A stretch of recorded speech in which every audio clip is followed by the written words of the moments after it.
Shalom, shalom, Parashat Tazria. La semana pasada, cuando estudiamos la Parashat de Shmini, que habla de la inauguración del templo, del Mishkan, del tabernáculo en el desierto, y habla también sobre los animales permitidos, las señales de pureza para poder consumir animales, etc. Un tema que ya tratamos. Hablamos de la Kedushá de Am Israel, de la separación que se hace entre Am Israel y el resto del mundo a través de la comida, y el segundo punto donde avanza también el tema de la pureza, o sea, de la Kedushá.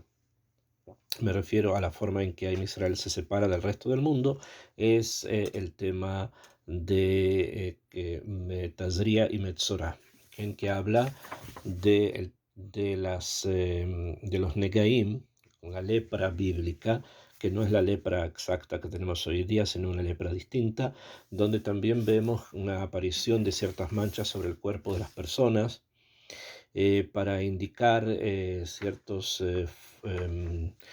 defectos que deben ser corregidos, ¿no? Y es parte de la Kedushá de Am Israel, que esto solamente ocurre dentro de Am Israel, donde hay un aviso, donde se avisa, donde se muestra que es necesaria la corrección.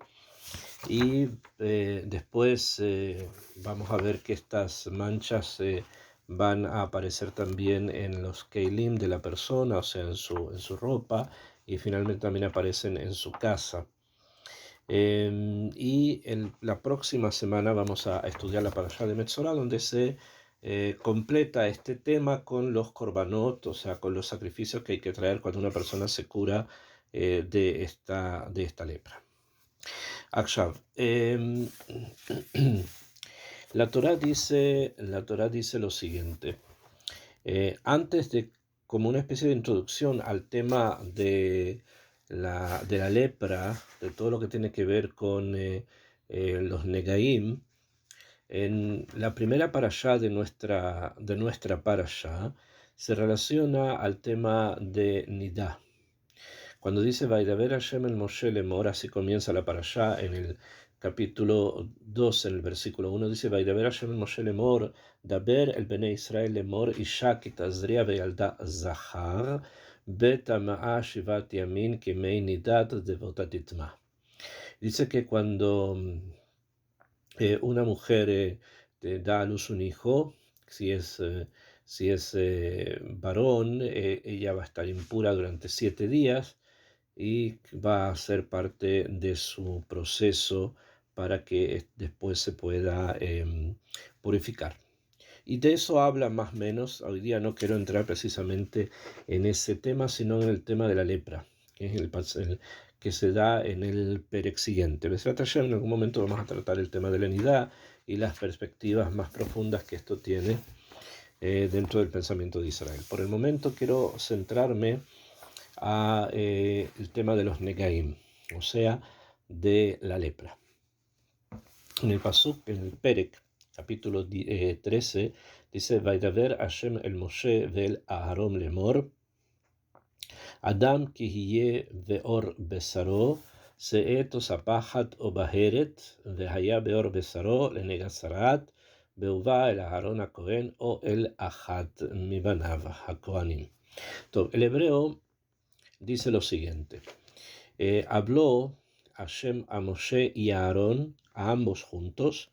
Esto también es algo que suele ser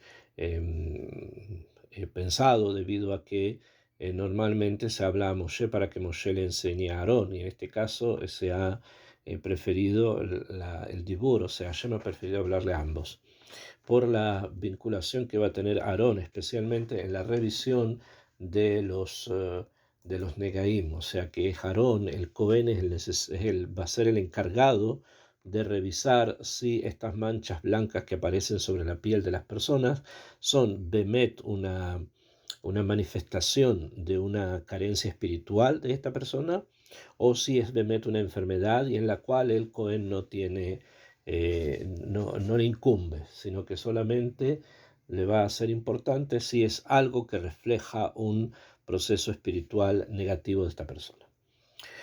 Entonces, por eso es que habla con los dos, con Moshe y con Aarón, y dice así: Adam, un hombre, Kihiyeh beor besaro, cuando tenga en la piel de su carne, o sea, sobre su piel, sobre la piel del cuerpo se refiere, un tipo de mancha que se llama seet o sapajat. Sapajat quiere decir que es un tipo de mancha secundaria a la anterior, que viene de la palabra nispaj. Vamos a ver también algunas explicaciones de las palabras en hebreo. Seet, el primer nombre de la primera mancha es seet, que en hebreo significa sobresalir, algo que sobresale, que en seet es levantar, la set, levantar. Y Zapajat significa nispaj, es agregado, o sea, tenemos un tipo de mancha que es el seet, y a este hay agregado, tiene agregado otro tipo de mancha, o sea, es una principal que va acompañada de otra. O baheret, baheret es otro tipo de mancha de la palabra bahir, bahir quiere decir brillar, y obviamente entendemos que este bahir, este baheret, tiene que consigo también tener otro tipo de zapaja, otro tipo de mancha agregada. Por lo tanto, hemos recibido por tradición oral que estamos hablando en total de 4 tipos de manchas distintas. Veaya beor besaro, esto va a estar en la piel de la carne de una persona. Cuando habla acá de la carne se refiere al cuerpo, obviamente, de la piel del cuerpo. Le nega zarat, esto se llama negat zarat, se llama mancha, nega es mancha, zarat, zarat es el nombre de la lepra. Beuvá el Aarón a Cohen, va a ser traído de Aarón el Cohen, o el Ahad mi Banav a Kohanim, o en alguno de sus hijos los Kohanim. Akshav, desde el punto de vista técnico, el Cohen revisa, y si el Cohen considera que esto es un zarat, una lepra bíblica, como dije, por una situación espiritual negativa, entonces esta persona va a tener que quedarse durante una semana en revisión, esperando a ver qué es lo que ocurre con esta mancha. Si después de una semana las características de la mancha se han mantenido o han aumentado, entonces se lo va a mantener otros 7 días más para ir revisando, y después se lo va a declarar como un metzorá, se lo va a declarar como un leproso. Y al declarárselo como un leproso va a tener que realizar una serie de actividades que indican, por ejemplo, que va a estar alejado o va a salir, va a estar fuera de partes del campamento de Israel, hasta que se le pase su lepra. ¿Bien? Sobre los detalles, hay muchos detalles que están escritos en la Torá y que se transforman después en las leyes que rigen precisamente todo el tema del leproso. Habíamos dicho que las manchas hay como una mancha principal, y después esta tiene como una mancha secundaria.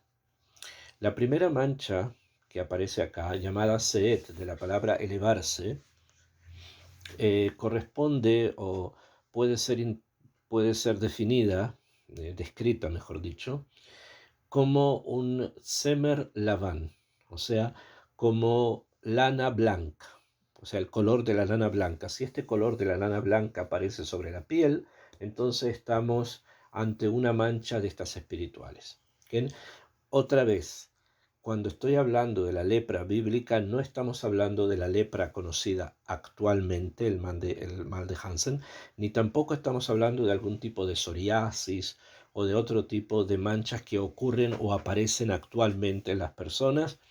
La lepra bíblica únicamente estuvo presente en Am Israel durante la época del desierto, durante la época de los Shoftim y durante la época del primer templo. Después que Am Israel salen por primera vez al Galut, ya la lepra bíblica desaparece y estas leyes de las que estamos hablando ya no estuvieron vigentes.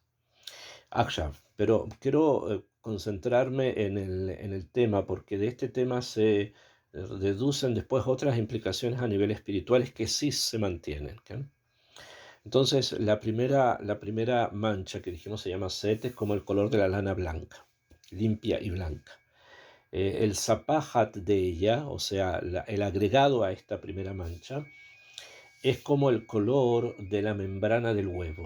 O sea, cuando se hace un huevo duro, hay como entre el huevo mismo y la cáscara es como una especie de membrana. El color blanco de esa membrana es el color del zapahat, es el color del agregado de la primera mancha que es el set. Después tenemos el baheret. Baheret es un blanco brillante, como el de la nieve, como el shelek, como la nieve. Y el zapahat del baheret, o sea, lo que acompaña a esta mancha de Baheret, es un color parecido, un blanco parecido al Sid del Ejal, o sea, a la cal que revestía el templo en Jerusalén. Ok, עכשיו, los sabios preguntaron por qué viene esta enfermedad espiritual. O sea, por qué se presenta una enfermedad espiritual que normalmente cuando hay dificultades de tipo de negatividad con respecto a la forma de vida religiosa, es algo que generalmente abarca la persona con el Creador, o sea, la persona con Hashem, que viven en una especie de relación que a veces está bien y a veces no, pero no normalmente sale afuera como una especie de algo denigrante, el hecho de estar alejado de Hashem. Entonces preguntaron por qué precisamente hay una situación en la vida de la persona en la que se puede ver en sus manos o en su cara o en su cuello. Se pueden ver unas manchas que indican que esta persona está desconectada de Dios. ¿Qué es el punto que hace, primero, que sea necesario mostrarlo y por qué? O sea, ¿cuál es el defecto que es necesario mostrar? Porque no todos los defectos se muestran por fuera. Hoy día sabemos, sí, que cuando hay personas que se comportan en forma licenciosa, pueden acarrearse enfermedades de este tipo o de otra, pero que el mundo avanza, entre comillas, y busca soluciones para, para las enfermedades y no para lo que causa esa enfermedad. O sea, si se dejaran de comportar de manera licenciosa, no sería necesario tener un medicamento en contra de la sífilis o de otras enfermedades de ese tipo. Pero hoy día hay formas de poder curar eso para que la gente se siga comportando en forma licenciosa. Eso soy, pero entonces, en las épocas en que la persona vivía más conectado con el mundo del espíritu, la desconexión con ese mundo inmediatamente traía como una especie de tegubá, de reacción que se podía ver incluso en la cara de la persona. Pero ¿qué es? ¿Qué es lo que es tan importante como para que esto se dé así? Porque no se da así en todos los pecados. No todos los pecados que existen en la Torá van a mostrarse exteriormente, o simplemente se van a mostrar exteriormente. Sabemos que sí se muestran, pero ¿cuál es el pecado tan grave que precisamente es el que está allí mostrando su presencia, su existir? Entonces los sabios dieron varias posibilidades de entender por qué las manchas estas vienen a la persona. El tema más recurrente, o el que más conocemos, es el hecho de que cuando una persona hablaba la Shomará, precisamente en ese o contra ese pecado aparecían las manchas. O sea, cuando una persona hablaba algo malo que había dicho o hecho su prójimo, eh, estamos hablando de algo verdadero que el prójimo hizo, algo real. Sin embargo, que la persona quiere mostrar precisamente a través de ese comportamiento supuestamente no bueno del prójimo, quiere mostrar algo, ¿no? Y es por eso que habla de él y habla mal de él. Cuando esto ocurría, esto se llama la Shomará, cuando esto ocurría, entonces por las intenciones que la persona tenía de querer separar al otro del resto de la comunidad, porque se estaba comportando mal y quería que lo separaran. Entonces, como midá keneged midá, o sea, como una reacción precisa en frente a lo que está haciendo, lo van a separar a él. Él va a ser separado y la separación de él es a través de la lepra. ¿Por qué? Porque las personas, primero él va a estar encerrado durante una semana, después otra semana y después va a ser sacado del campamento de Israel fuera de los límites de la comunidad, para indicar que aquello que tú querías hacerle a alguien es lo que finalmente Hashem va a hacer contigo. Esto es la explicación simple, estas son simples, no es simple, pero digamos son las explicaciones que los sabios nos han dado sobre este tema. ¿Bien?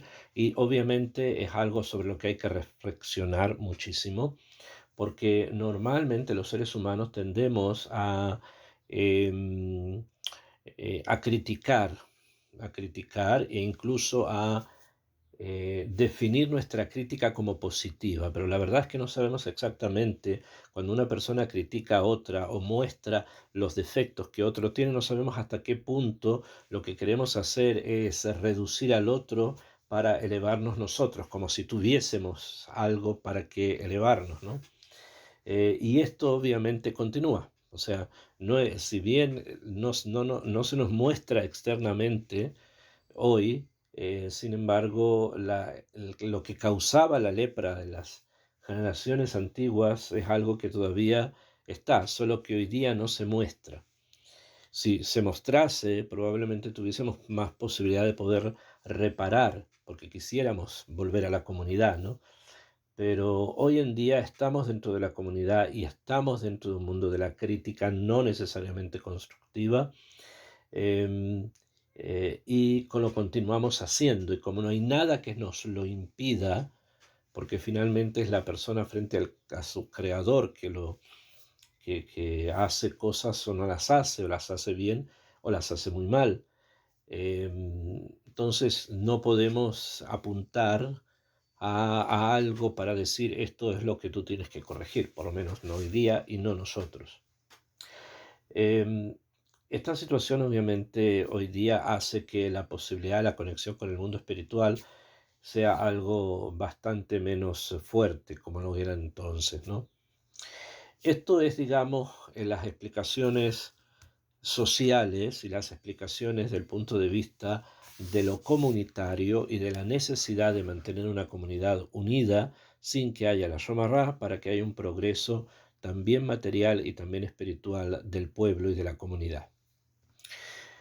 Nuestra pregunta, como en otros temas, aquí hice una introducción bastante extensa, ¿no? Para explicar, digamos, el tema y la explicación del Pshat sobre este tema, pero siempre pensamos un poco más en profundidad si esto refleja algo más. O sea, si hay detrás de todas estas leyes, que son las leyes de la pureza, y acá el tema del Shomará, del Dibur, y el tema de la lepra, si hay algo más amok, si hay algo mucho más profundo. Y obviamente lo hay, ¿ok? Es algo conocido. Conocido, hay que estudiarlo, ¿no? Hay que estudiarlo, leerlo, masticarlo y tratar de rumearlo, como diríamos, con forma metafórica, ¿no? Traerlo nuevamente y nuevamente masticarlo, nuevamente tratar de entenderlo en forma clara. Los sabios nos enseñan, a partir de un pasuk que existe en el Sefer Bereshit, donde está escrito que Akadosh Baruj Hu, al principio del mundo, creó al ser humano, masculino, femenino, qué sé yo, como está escrito allí, y después de haberlo creado, el ser humano era como una especie de golem, como una especie de estatua de barro, hecha de tierra y de agua, como sabemos, como se describe. Y en ese momento está escrito que Hashem insufló en él Ruach Haim. A Kadosh Baruj Hu le sopló en las narices del hombre sopló en sus narices y el hombre se transformó en un espíritu vivo. Así dice el hebreo, en un espíritu vivo, o sea, en una persona que vive. En el arameo de la traducción de Onkelos, él traduce cuando dice que Hashem le dio este espíritu, o sea, le sopló el alma, le introdujo el alma a través de un soplido, aunque los traduce y el hombre se transformó en un espíritu que habla, le ruach memalela, en un espíritu que habla. ¿Esto qué quiere decir? Esto quiere decir que el ser humano, todo lo que él posee a nivel fisiológico, material, proviene del mundo que Hashem creó, porque lo tomó de polvo, lo construyó a partir del polvo, y obviamente al polvo vamos a volver, como ya lo sabemos. Sin embargo, hay dentro nuestro una parte que no está tomada de la bría, de la creación, sino que es una parte que está insuflada por Hashem, o sea que Akadosh Baruj Hu la trajo de otro lugar, por ponerlo en esos términos, que el cuerpo del ser humano, todo lo que es fisiológico, está tomado de esta tierra, de este mundo creado por Hashem. En cambio, el alma se introdujo a través de las narices, es la metáfora, ¿no? Que es lo que nos mantiene, nos permite respirar, pero no de este mundo, sino de una realidad divina. Y esa alma que se introdujo dentro del cuerpo humano se manifiesta, o sea, tiene su existencia a través del dibur, a través del habla. O sea, por el hecho de que nosotros hablemos, eso es lo que nos permite entender que tenemos alma. Y es así como también en otros niveles también el pensamiento, como dice el Jobot Alevavot, un libro de Musar, el pensamiento es como el culmus del alma, ¿no? Es como la pluma con la que el alma escribe. O sea, también en el pensamiento tenemos una forma de dibur, una forma de comunicación. Pero lo que nos hace entender entonces es que la capacidad que tenemos de hablar, que es algo que está conectado con nuestra alma, tiene un macor distinto a una fuente diferente a la fuente del mundo, sino que es una fuente que viene en forma divina entregada por Hashem. No proviene del mundo creado por Hashem físico, sino que proviene de Hashem mismo. Es algo divino en nosotros. El alma, obviamente, que es algo espiritual, es algo divino en nosotros, pero se manifiesta a través de un kli, de un utensilio, de un instrumento. Y ese instrumento es la capacidad que tenemos de poder hablar y pensar que va una cosa junto con la otra. De allí que en hebreo se hable que existen diferentes mundos, ¿no? O sea, en hebreo, en la filosofía del pensamiento judío, existe el mundo del domén, el mundo mineral, el mundo vegetal, el mundo animal, y al mundo humano se lo llama Hamedaber, Amedaber, el que habla, Amedaber, el que habla. Entonces, nos lleva esto a concluir que nosotros, los seres humanos, tenemos un lenguaje, por ejemplo, el que yo estoy ahora hablando con ustedes, que es castellano, que el contenido de mi lenguaje es el castellano, ¿no? Pero hay una fuerza interna que me hace hablar, y esa fuerza interna que me hace hablar a mí, a ustedes, a cada uno, es una fuerza divina y que se llena, es como un recipiente que está lleno ahora de un idioma que se llama español, castellano, pero puede ser inglés, como alemán, como otro idioma, ¿no? Pero la fuerza esa que me permite poner en ese cli, ese idioma que se llama español, etcétera, o castellano, o inglés, o hebreo, esa fuerza, ese cli, es divino. Quien tiene un macor, una fuente divina. Y como es así, entonces, no porque a nivel material no hayan leyes, a nivel material hay leyes, ¿no? O sea, si una persona pone su mano en el fuego se va a quemar, hay una cierta forma en que el mundo físico actúa, pero también hay una forma en que el mundo espiritual, estamos hablando también a nivel más profundo, incluso el mundo divino, de donde aparece la capacidad de hablar, actúa. O sea que el mundo espiritual, el mundo divino tiene leyes. Se rige a través de patrones, se rige a través de categorías. Hay niveles, hay centros, hay cosas que son eh, puntos centrales y hay cosas que son más laterales, son más cosas periféricas. Es un mundo entero organizado. No es un Efker, es una organización espiritual. Así como hay una organización sistémica material, así también lo hay a nivel espiritual. Hoy día, hoy en la sociedad que nosotros vivimos, existen todo tipo de sistemas, como se les suele llamar, que se utilizan, por ejemplo, para la computación, para el high-tech, todo lo que tiene que ver con las comunicaciones y el desarrollo de las ingenierías de la computación, donde vemos que se utilizan lenguajes, se utilizan sistemas y se habla de cosas que son abstractas y concretas como si fuese al mismo tiempo. Como que hay un paralelismo justamente con este idioma que, si bien lo podemos analizar físicamente, y para eso existe la lingüística y existe también la fonoaudiología incluso, eh, pero hay algo más que se escapa a esas definiciones materiales, ¿no? Y es el origen divino que tiene el lenguaje. Y el lenguaje tiene reglas. ¿Bien? Ahora, la regla principal que el lenguaje tiene es la capacidad de la comunicación. Y la capacidad de la comunicación tiene como matará, como objetivo, la unión entre las personas. El mundo fue creado para todos y fue creado para que todos podamos ser en él o podamos conservar en él individualidad, pero siempre en conexión con el otro.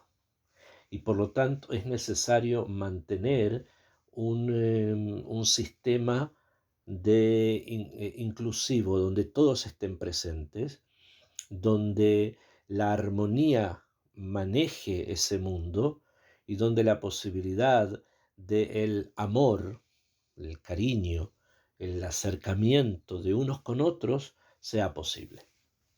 Para eso es necesario mantener un lenguaje puro, mantener un lenguaje que sea, hoy día se habla mucho de lenguaje inclusivo, pero no de eso está hablando la Torá, ¿okay?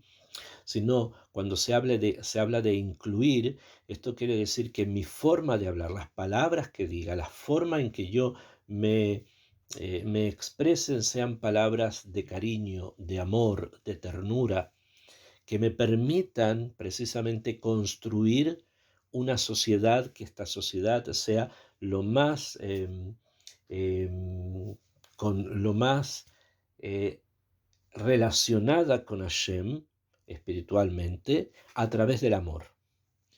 Y cuando ocurre lo contrario, que mi lenguaje, mi forma de hablar es total y absolutamente negativa en el sentido de buscar los defectos que los otros tienen y expresarlos y decirlos, entonces lo que estoy haciendo, estoy apartando, estoy nucleando, estoy poniendo un núcleo acá, otro acá, otro acá, otro acá, estoy separando y no estoy uniendo.